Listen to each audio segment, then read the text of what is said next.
Hello বন্ধুরা, welcome back to my channel. আবার একটা নতুন ভিডিও নিয়ে চলে এসেছি তোমাদের কাছে। আজ আমরা চলে এসেছি উত্তর কলকাতার কাশীপুর এলাকায় রতনবাবু রোডে, যেখানে অনুষ্ঠিত হতে চলেছে এই বছরের ঐতিহ্যবাহী গোপীনাথজিউ ঠাকুরবাড়িতে রাস উৎসব। শতাব্দী প্রাচীন এই রাস উৎসব আজও সমান জাঁকজমক ও ভক্তিভরে পালিত হয়।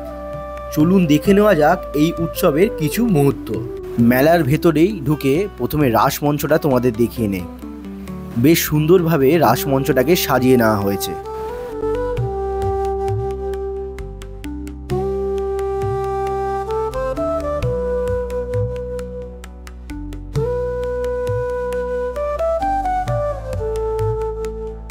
এবারে আমরা চলে এলাম ঠাকুরবাড়ি অন্দরে।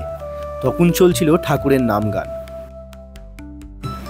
ঠাকুর দর্শন করার আগে তোমাদের দেখিয়ে নেওয়া যাক, এখানে কিন্তু রামায়ণের বিভিন্ন ঘটনাকে তুলে ধরা হয়েছে।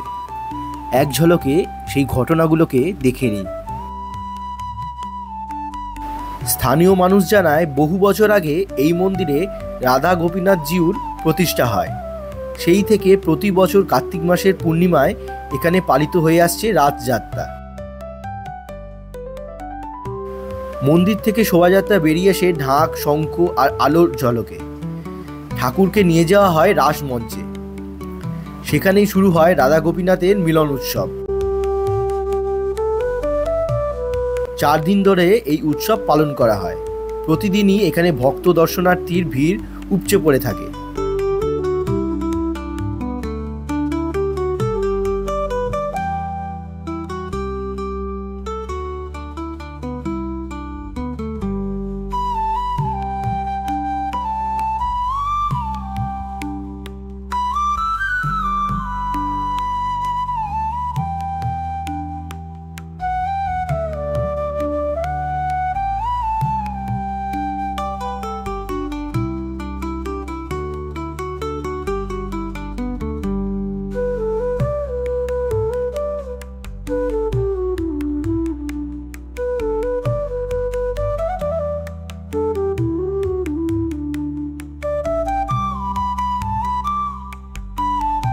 এবার চলো উপরতলায় গিয়ে ঠাকুর দর্শন করে নেওয়া যাক।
এখানে রাসযাত্রার সঙ্গে সঙ্গে বসে বিরাট মেলার আয়োজন।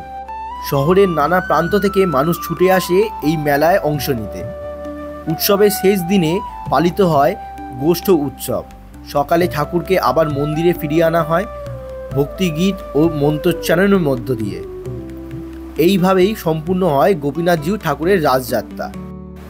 বন্ধুরা, তোমাদের একটা ইনফরমেশন দিয়ে রাখি, এই মেলা, এই উৎসব কিন্তু আরও 10 দিন থাকছে। তো তোমরা যারা প্ল্যান করছো, যারা আসনি রাস উৎসবের দিন, তারা কিন্তু পরে একবার এসে ঘুরে দেখিয়ে যেতে পারো। আশা করি তোমাদের ভালো লেগে থাকবে।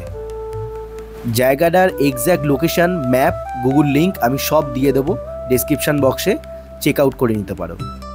মেলায় কিন্তু প্রচুর খাবারের স্টল বসেছিল। সেখান থেকে আমরা নিয়ে নিয়েছিলাম একটি খাবারের স্টল থেকে ডিমের ডেভিল আর মাছের চপ বিক্রি হচ্ছিল, সেখান থেকে ডিমের ডেভিল নিয়ে নিয়েছিলাম।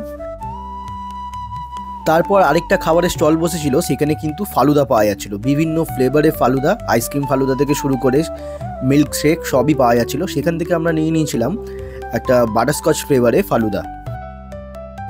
খাওয়া দাওয়া কমপ্লিট করে সাথে অনেক জিলিপি কিনে নিয়েছিলাম। সব কিছু কেনাকাটা করার পর বাড়ির উদ্দেশ্যে রওনা দিলাম।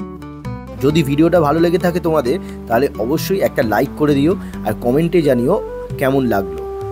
আর চ্যানেলটি দ্য বং স্কাউটকে সাবস্ক্রাইব করতে ভুলো না যেন। দেখা হবে আবার নতুন ব্লগে, ততদিনের জন্য সবাই ভালো থেকো।